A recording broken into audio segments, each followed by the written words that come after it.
بسم اللہ الرحمن الرحیم۔ ہمارا آج کا موضوع ہے دو مسلم حکمران، دو سنگین غلطیاں۔ رائفل 1840 میں ایجاد ہو چکی تھی اور تاج برطانیہ نے پوری دنیا میں اپنی افواج کو جدید ہتھیاروں سے لیس کرنا شروع کر دیا تھا۔ اسی دوران رائفل بنانے والی کمپنی کا نمائندہ سلطنت عثمانیہ کے دارالخلافہ قسطنطنیہ، جو کہ موجودہ استنبول ہے، وہاں پہنچا۔ اس وقت خلیفہ عبد المجید اول برسر اقتدار تھے۔ ان کے دربار میں جب اس رائفل کی خوبیاں اور اہمیت بیان کی گئی تو بجائے خریدنے کے لیے آرڈر دینے کے، انہوں نے کمپنی کے نمائندے سے کہا کہ یہ دیکھو میری تلوار، اس کی دھار دشمن کی رائفل کو کاٹ کر رکھ دے گی۔ یہ بات سلطنت عثمانیہ کے خاتمے سے 80 سال پہلے کی ہے۔ پھر جب برطانیہ اور دوسرے اتحادیوں نے خلافت ختم کرنے کا منصوبہ بنایا، جو کہ بہت لمبی تفصیل ہے، میرا مقصد صرف یہ بتانا ہے کہ جب جنگ عظیم اول شروع ہوئی تو مسلمانوں کے پاس اس وقت کے حساب سے جدید اسلحہ نہ ہونے کے برابر تھا۔ مسلمانوں نے گھوڑوں اور تلواروں سے رائفلوں اور توپ خانے کا مقابلہ کیا۔ تفصیل کے بغیر بتا رہا ہوں، 80 سال پہلے رائفلیں نہ خریدنے کا خمیازہ جولائی 1923 میں بھگتنا پڑا کہ سلطنت عثمانیہ کے درجنوں کے حساب سے ٹکڑے ٹکڑے کر دیے گئے۔ تبھی سے جن مسلمان حکمرانوں کو یہ علاقے بخشے گئے آج تک اپنے محسنوں کے تابع دار ہیں۔ جو ذرا سا سر اٹھاتا ہے تو اس کا حال Idi Amin, Rafik Hariri, Liaquat Ali Khan, colonel Gaddafi, Saddam Hussein, Shah Faisal یا ذوالفقار علی بھٹو جیسا کر دیا جاتا ہے۔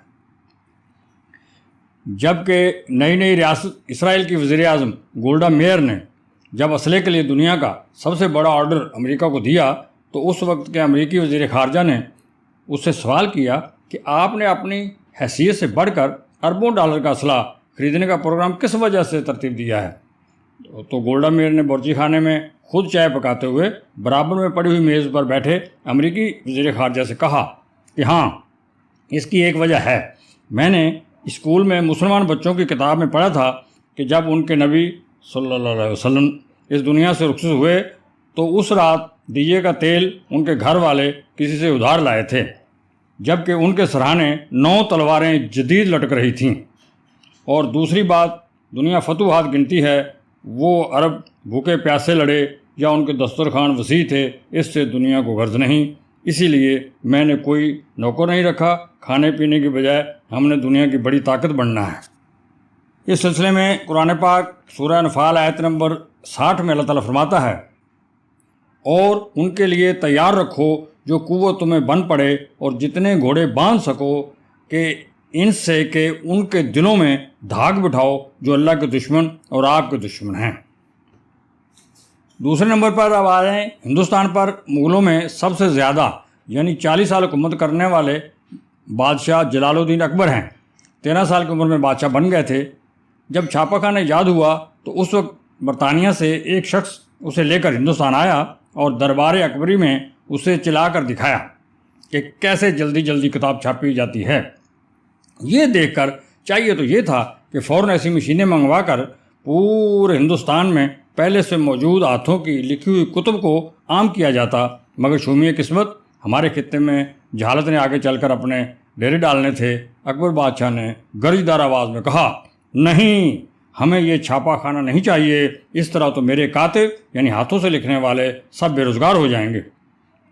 تب برطانیہ میں جگہ جگہ چھاپے خانے لگ گئے اور انگریزوں کے ہاتھ لگی کرتبہ لائبریری اور بغداد لائبریری کی نایاب کتابیں، جن میں یونانیوں کی کتب بھی شامل تھیں، انگریزی ترجمہ کر کے لاکھوں کی تعداد میں چھاپنا شروع کیں۔ اس طرح برطانیہ کے لوگ مطالعہ کے شوقین ہو گئے۔ پھر کتب بینی کا فائدہ یہ ہوا کہ یہ پڑھی لکھی قوم دنیا کی ترقی یافتہ قوم بن گئی، جس سے تقریباً ساری دنیا پر کئی سو سال حکومت کی۔ اس وقت کا خلا آج 500 سال بعد بھی اسی طرح موجود ہے اور اگلے 1 ملینیم تک تو یہ اسی طرح ہی رہے گا۔ اللہ غفور رحیم ہے، چاہے تو کسی وقت بھی کرم کر سکتا ہے اور مسلمان ایک ہو کر دنیا کی عظیم طاقت بن سکتے ہیں۔ رائفلیں نہ خریدنا اور چھاپا خانہ نہ منگوانا، یہ وہ سنگین غلطیاں تھیں جو بعد میں صدیوں تک آنے والے مسلمانوں کو بھگتنا پڑیں۔ بر صغیر میں اگر اس وقت چھاپا خانہ آ جاتا تو آج ہم بھی انگریزوں کے ہم پلہ ہوتے، لوگ یہاں علم سیکھنے آ رہے ہوتے۔ چینل کو سبسکرائب کرنا، آپ کی محبت ہوگی، مگر پسند آنے کی صورت میں ویڈیو کو اپنوں سے شیئر کرنے کی درخواست میری ہے۔ جزاک اللہ، فی امان اللہ، السلام علیکم ورحمۃ اللہ وبرکاتہ۔